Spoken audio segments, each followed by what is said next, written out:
In my last video, we talked about the Vermilion County Bobcats, who I believe to be the worst run hockey team of all time. But what if I told you about a different team that was also poorly run?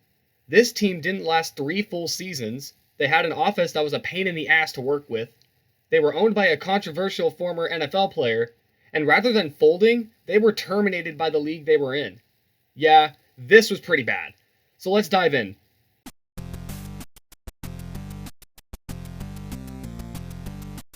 For this video, we'll be shifting away from ice hockey and focusing on another physical sport, indoor football. If you don't know what that is, imagine regular outdoor football but played in a hockey rink. It's as simple as that. There are some slightly different rules compared to the NFL, such as a 50-yard field and walls, but that's about it. The league we'll be discussing is the National Arena League. Some teams include the Jacksonville Sharks, the West Texas Warbirds, the Carolina Cobras, and a few more. The league is mostly successful as teams have drawn a good-sized crowd, and the games are entertaining to watch. In 2020, an expansion team was announced. The Albany Empire joined the league in 2021. The team shares the same name with a defunct Arena Football League team of the same name. The owners of the AFL Empire were brought back to operate the new version of the team. Former head coach of the AFL Empire, Rob Keefe, was tasked with leading the team into their first season. Just like in the Bobcats video, there was a shakeup with the coaching staff. Keefe left the team in April and joined the Iowa Barnstormers of the Indoor Football League. Tom Menace then took the helm for the team. The Empire were really successful actually.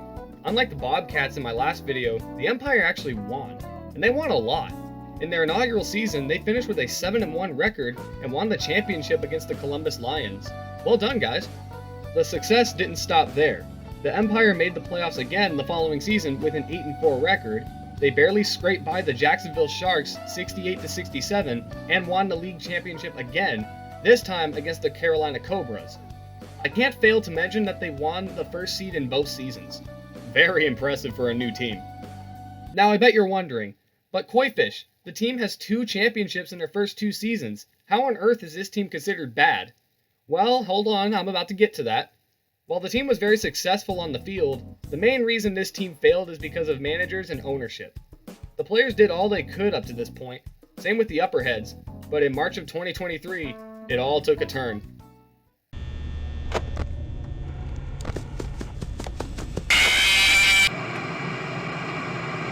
A new owner joined the team. Former NFL player Antonio Brown officially joined as a part owner of the Empire.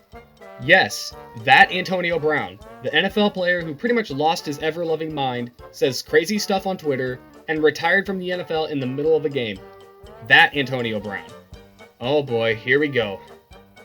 Almost immediately, Brown started controversy when he stated publicly that he was 100% owner of the team. This wasn't true. Mike Quarta, another part owner of the Empire, stated that this wasn't true and that he and Brown both owned exactly 47.5% of the team. 3 days later, Brown bought his portion of the team for a whopping $1 and his stake became 95%. Seriously, $1.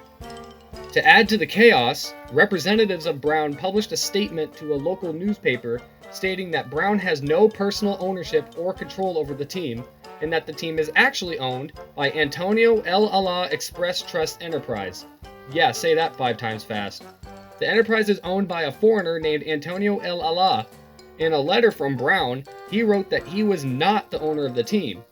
To add to the confusion, in the same letter, he stated that he is a foreign national, but not a US citizen. If you need to pause and rewatch what I just said, I can't blame you. I had to reread this script multiple times just to make sure I got things right. And yes, it only gets worse from here. 10 days before the 2023 season began, the team announced that Tom Menace was out as head coach and that offensive coordinator Damon Ware was now the interim head coach. Later in April, it was announced that Quarta, along with media operations director Jeff Levac and president Matt Woods, were leaving the Empire. This is nuts. People leaving the team, confusion over who owned the team, Brown's self-belief on what nationality he is. This is hysterical. Does this get any worse?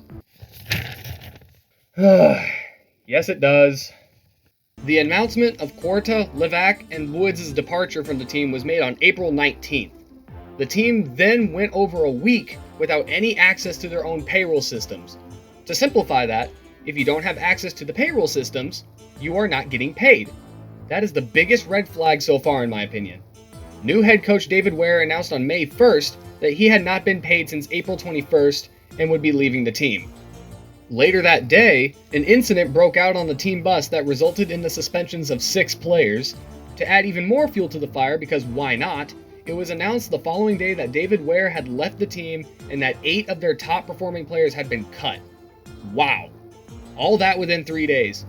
I'm not sure how to comprehend that, to be honest. Hey, someone's at the door. Who is it?